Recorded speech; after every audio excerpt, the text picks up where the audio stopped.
Assalamualaikum warahmatullahi wabarakatuh. Apa kabar kalian semuanya? Semoga semuanya selalu sehat ya. Jikapun ada yang sakit, mudah-mudahan segera sembuh dan sehat kembali. Baik, kita awali kuliah hari ini dengan membaca Bismillahirrahmanirrahim. Robbi zidni ilma warzuqni fahma. Oke. Hari ini kita akan membahas bab tentang quality of work life atau perbaikan kualitas kehidupan kerja. Dan juga nanti kita akan bahas tentang kepuasan kerja ya. Baik, salah satu peran yang dimainkan Departemen Sumber Daya Manusia adalah sebagai employee champion seperti yang kita bahas di awal ya, dengan melakukan pengelolaan kontribusi karyawan. Dalam paradigma yang memandang SDM sebagai modal intelektual organisasi, Departemen SDM memiliki peran yang sangat penting dalam membangun dan meningkatkan nilai SDM. Manajer SDM perlu mengembangkan program yang mampu mengkaitkan kontribusi karyawan dengan kesuksesan organisasi. Implikasi peran Departemen SDM sebagai pejuang karyawan dapat ditunjukkan dengan menciptakan kualitas kehidupan kerja yang mendorong karyawan memaksimalkan kontribusinya pada pencapaian sasaran organisasi. Kualitas kehidupan kerja dapat dibangun dengan berbagai praktek pengelolaan yang memberikan kesempatan pengembangan secara adil bagi setiap individu yang bekerja. Efektivitas program akan mampu mengurangi permasalahan yang dihadapi sebagian organisasi, seperti rendahnya moral kerja, tingkat stres yang tinggi, kurangnya peraturan formal tentang kualitas kehidupan kerja, jam kerja yang terlalu lama, praktek kerja yang kurang fleksibel, seperti dalam hal pelayanan pelanggan ya, kemudian rendahnya proses komunikasi dan efektivitas komunikasi, serta kurangnya perhatian dari Departemen SDM. Pada dasarnya, kualitas kehidupan kerja perlu diciptakan oleh organisasi untuk memberikan keseimbangan kepada karyawan dalam melaksanakan pekerjaan dan kehidupan pribadi. Program ini dilakukan dengan beberapa alasan, misalnya untuk tujuan memikat, memotivasi, dan mempertahankan karyawan yang memiliki kompetensi sesuai dengan harapan. Kemudian juga organisasi seringkali harus bekerja melebihi jam kerja dan hari kerja, sehingga mereka membutuhkan waktu kerja yang fleksibel untuk tetap dapat memenuhi kebutuhan pribadi. Nah, kemudian kualitas kehidupan kerja seringkali diartikan secara berbeda.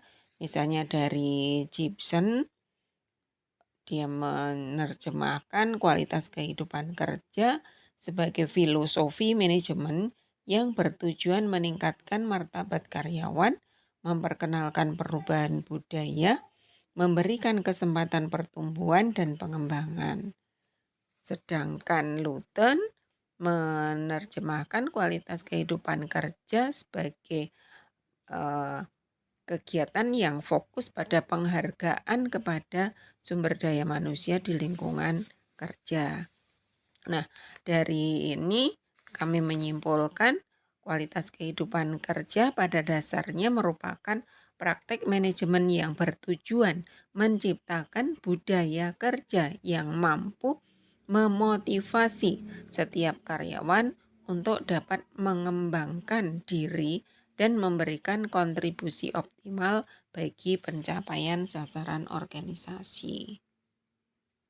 Perusahaan yang mempraktekkan program kualitas kehidupan kerja dengan efektif akan memperoleh keunggulan diantaranya meningkatkan moral kerja, mengurangi stres dan turnover. Moral kerja karyawan dapat ditingkatkan, tingkat stres bisa menurun, dan turnover dapat ditekan dengan mengembangkan program-program seperti waktu kerja yang fleksibel, desain pekerjaan yang tepat, dan sistem benefit yang fleksibel. Kemudian, program ini juga dapat meningkatkan motivasi, karena motivasi merupakan faktor yang cukup berperan dalam menciptakan prestasi kerja.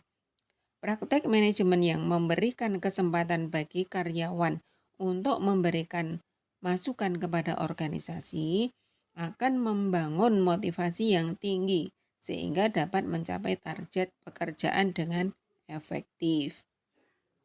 Kemudian meningkatkan kebanggaan kerja. Berbagai praktek pengelolaan sumber daya manusia yang memberikan kesempatan partisipasi terhadap desain program seperti sistem benefit, penilaian prestasi kerja, kebijakan shift kerja, dan praktek lain akan meningkatkan kebanggaan kerja. Program ini juga dapat meningkatkan kompetensi, karena peningkatan kompetensi karyawan secara berkesinambungan dapat tercapai dalam organisasi yang mampu menghilangkan hambatan-hambatan pengembangan karir mereka. Untuk itu diperlukan program yang mendorong ke arah tujuan tersebut. Program ke atas kehidupan kerja juga dapat meningkatkan kepuasan. Karyawan yang merasakan kepuasan kerja akan menunjukkan sikap dan perilaku positif dan mengarah pada peningkatan kinerja. Kemudian juga dapat meningkatkan komitmen, sebagaimana disebutkan oleh Ulrich bahwa pelaksanaan peran employee champion dengan mengelola kontribusi karyawan akan berdampak pada peningkatan komitmen organisasional. Yang terakhir dapat meningkatkan produktivitas, karena kesempatan pengembangan diri dan partisipasi yang diberikan kepada karyawan akan mendorong produktivitas yang lebih tinggi. Agar efektif, program kualitas kehidupan kerja perlu dikelola dengan baik. Organisasi dapat bekerja sama dengan konsultan yang dapat membantu menyusun rancangan program. Tentunya peran manajer lain juga sangat diperlukan. Beberapa langkah yang dapat dilakukan antara lain, yang pertama adalah melakukan survei kepada karyawan. Dengan melibatkan karyawan dalam menentukan jenis program perlu dilakukan pada tahap awal ini. Beberapa perusahaan melakukan survei kepada karyawan untuk mengidentifikasi jenis program yang diinginkan dengan cara menyebarkan kuesioner. Semakin tinggi keinginan organisasi atau perusahaan dalam mengakomodasi keinginan karyawan akan memberikan hasil yang lebih baik. Yang kedua adalah memilih kelompok representatif. Kelompok karyawan yang dimaksud berfungsi sebagai motivator yang meyakinkan karyawan dan membantu implementasi program. Kemudian berikutnya adalah rekomendasi konsultan. Konsultan diperlukan untuk memberikan rekomendasi dalam mendesain program dan melakukan analisis pengaruh program terhadap sasaran yang ingin dicapai. Selanjutnya adalah pelatihan manajemen. Sebelum program diimplementasikan, perlu diselenggarakan pelatihan manajemen dan staf, terutama dalam hal pengelolaan program. Kemudian pertimbangan manajer, penilai, dan staf. Masukkan kelompok yang terlibat dalam program implementasi dapat meningkatkan kesiapan implementasi. Kemudian komunikasi dan rencana program. Mengkomunikasikan rencana program kepada seluruh karyawan akan meningkatkan kesiapan dan keterlibatan karyawan, sehingga mampu mendorong motivasi mereka. Yang terakhir adalah implementasi. Dalam implementasi, Departemen SDM harus selalu melakukan koordinasi dengan departemen lain dan evaluasi terhadap implementasi program. Adapun programnya bisa berbagai bentuk yang dapat dikembangkan oleh Departemen SDM, namun secara umum dapat dikelompokkan dalam 4 bidang, yaitu program yang berhubungan dengan praktek kerja, berhubungan dengan orang atau karyawan, kemudian pelayanan pelanggan, dan perubahan organisasional. Aspeknya bisa berkaitan dengan pengurangan jam kerja, pengurangan beban kerja, dan waktu kerja yang fleksibel. Selanjutnya kita akan membahas tentang kepuasan kerja. Kepuasan kerja didefinisikan sebagai keadaan emosional atau perasaan seseorang yang senang dan bahagia dengan pekerjaannya.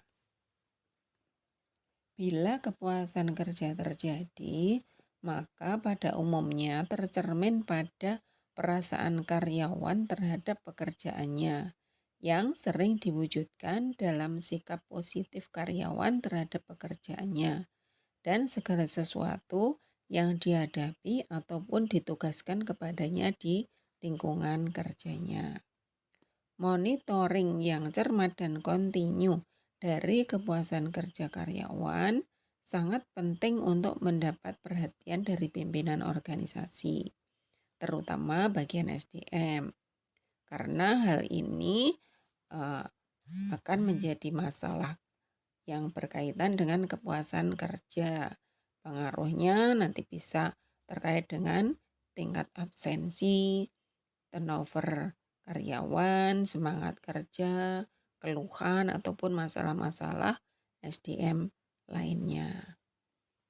Nah, dalam banyak kasus ada hubungan positif antara kepuasan kerja yang tinggi dengan prestasi kerja yang tinggi, namun tidak selalu cukup kuat atau signifikan.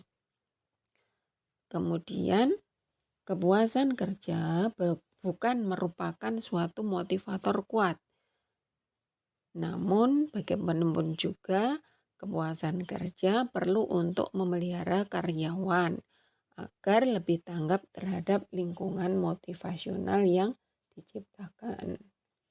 Dan karyawan yang tidak memperoleh kepuasan kerja tidak akan pernah mencapai kematangan psikologis dan pada gilirannya akan menjadi frustasi.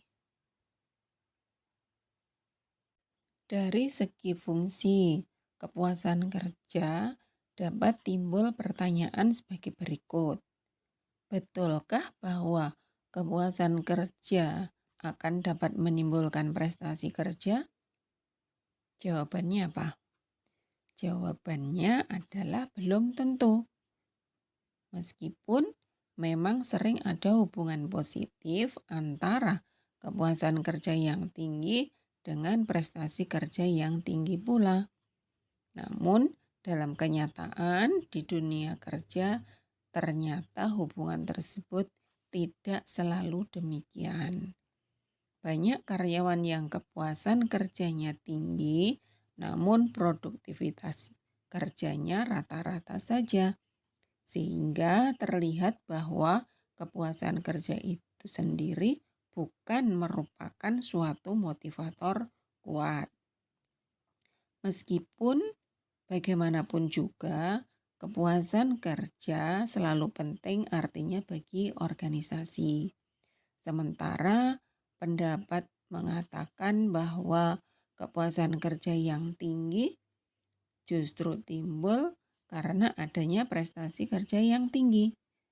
Karena dengan prestasi kerja yang tinggi tersebut mengakibatkan balas kerja atau penghargaan yang tinggi pula. Dan penghargaan yang tinggi kalau dirasakan adil dan memadai, maka akan dapat meningkatkan kepuasan kerja. Nah, hal ini dapat dilihat pada slide tentang hubungan prestasi kerja dan kepuasan kerja. Silakan bisa dicermati.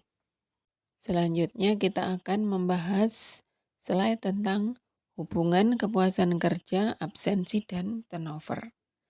Dalam hubungan ini, rupanya ada korelasi antara kepuasan kerja dengan turnover karyawan serta absensinya. Makin puas mereka bekerja dalam suatu organisasi, makin kecil turnover dan makin jarang adanya absensi karyawan.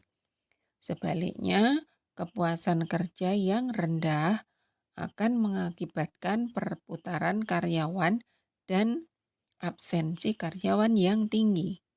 Nah, silakan bisa dilihat di slide secara visual ya. Dari gambar tersebut terlihat makin tinggi kepuasan kerja, maka akan semakin rendah tingkat perputaran dan absensi. Sebaliknya, makin rendah kepuasan kerja, makin tinggi perputaran atau turnover dan absensi karyawan.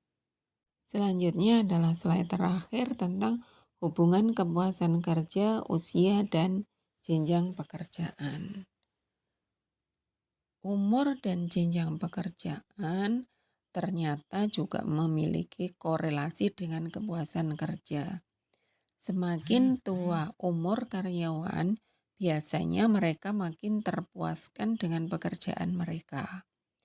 Para karyawan yang lebih muda cenderung kurang terpuaskan. Karena apa? Karena harapan-harapannya atau cita-citanya yang tinggi belum terwujud. Mungkin juga kurang adanya penyesuaian dan sebagainya. Juga mereka yang memiliki jenjang pekerjaan yang makin tinggi akan memperoleh kepuasan kerja yang lebih baik daripada sebelumnya. Sehingga di slide bisa Anda lihat gambarnya secara visual ya, bahwa mereka yang jenjang pekerjaannya lebih atau makin tinggi biasanya memperoleh kompensasi yang lebih baik, kondisi kerja yang lebih nyaman, dan seterusnya. Demikian tadi materi yang bisa saya sampaikan tentang quality of work life atau kualitas kehidupan kerja dan kepuasan kerja. Semoga dapat dipahami dan ada manfaatnya. Kemudian kita akhiri kuliah hari ini dengan membaca doa kafaratul majlis. Subhanakallahumma wa bihamdika asyhadu an la ilaha illa anta astaghfiruka wa atubu ilaik. Terima kasih atas perhatiannya. Assalamualaikum warahmatullahi wabarakatuh.